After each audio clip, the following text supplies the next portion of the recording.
Everyone, it's Jaymie here. I'm a mindset coach and energy healer for nonconformists, which means that I work with badass women who are wildly different in the way they perceive and experience the world. And it's really about just inviting you and celebrating you to really allow yourself to be who you are, even though you are different from other people, because you're designed to be different as a way to create an invitation for other people to experience things differently, as a source of inspiration that we get to do things our way and design the life of your dreams. Now, on that note, today's topic is all about, do you create big goals to delay success? I'm really big on goal setting and really finding ways to design a life that allows you to facilitate, support, and enhance and sustain the success that you crave, whatever that is. And that means, for me, reflecting on what does work, what doesn't work. I feel like there's so much information available on how to create goals, on the steps that you have to take and things like that. And there's so much topic about, it's not about what your goals are, it's about why you want your goals. That seems to be such a huge focus. But for me, that didn't really resonate with me, because I was sort of in this state where I was misaligned. So the frequency at which I was creating goals, it just wasn't working.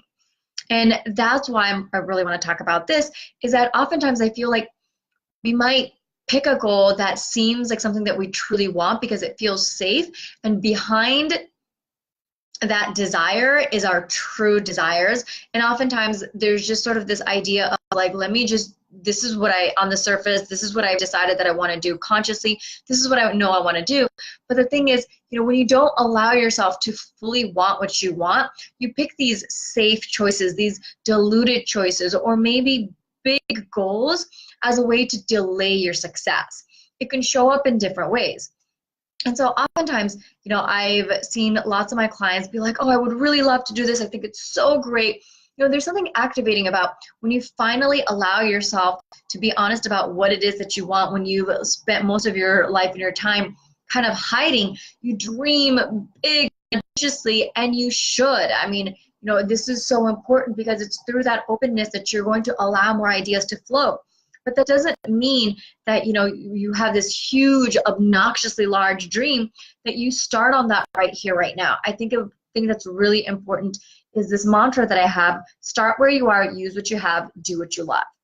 Start where you are, use what you have, and do what you love. Because it's not that you shouldn't go for these big goals, but really ask yourself, when you choose a goal, is it possible that you're choosing such a huge goal that's going to delay success? Because a lot of times, there's something terrifying about achieving our desires, doing what we actually want to do. And that's why there's so many times people will say, I don't know what it is that I want to do, and that's why I can't get started.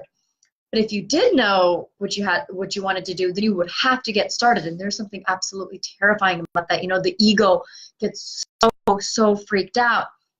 And so when you pick this huge goal that you cannot access right now, it gives your body and mind time to sort of assimilate to it, because you can't just be like, well, I don't have the money to start a retreat right now, or I want to be able to publish a book, but I don't have my manuscript yet, or my laptop isn't working, or whatever it is. When you choose this huge goal where you need so many steps, or you create so many steps, and you potentially overcomplicate things as a way to sort of like allow yourself to crawl to where you want to go, rather than just doing what you can do right here, right now, it's a way that you're delaying your success, as a way to be like, what, I'm not ready for that, so let me just go ahead and, pick the thing that is so far away. I have to jump to achieve it, and you exhaust yourself, and it's not necessarily sustainable, or life might get in the way, and you end up not being able to really achieve what it is that you wanted to do initially because of finances or your schedule or whatever your situation is. And so it's so important to ask yourself, when you're doing these things, like, when you choose a goal for yourself, is it something that you truly want to do right now? Is it accessible? Is it sustainable?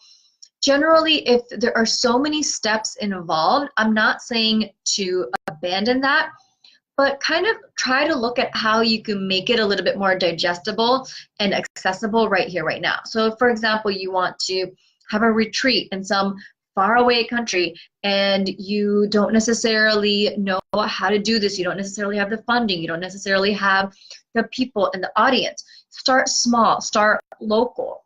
You know, you can sign up through Eventbrite. You can start a Facebook group.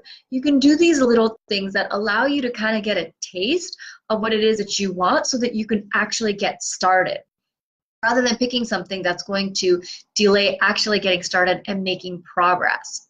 Now, obviously, this isn't for someone who is really, really aligned with creating a big goal and things are just showing up and landing on your lap and it's like the next right step keeps constantly showing up.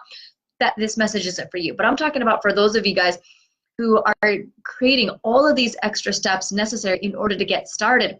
If you're in that preparation phase more than actually executing and creating things, then it's time to really look at yourself and your goals and ask yourself, are you in the habit of overcomplicating things and making things further away from you so that you don't necessarily get what you want sooner? And is there a reason behind that? Are you protecting yourself from huge changes, huge shifts? Is it a form of self-sabotage? And what can you do right now to make things accessible? And this is just some food for thought that I wanted to leave you guys with. And let me know below, do you create big goals to delay success? I know that it's something that I personally do. And if you want to kind of work through this yourself, I think a good way would be, okay, what is a goal that you have right now? What steps do I have to take to make this happen? How many of those steps are accessible right now? Is there a way that I can simplify these steps? How can I make it more accessible and tangible right now? And then take those steps and then really tune into how that makes you feel. You know, instead of something being something that you create a year from now, if it's something that you can do a week from now, are you feeling nervous? Are you feeling anxious? Are you feeling the need and desire to want to hide? And work through that.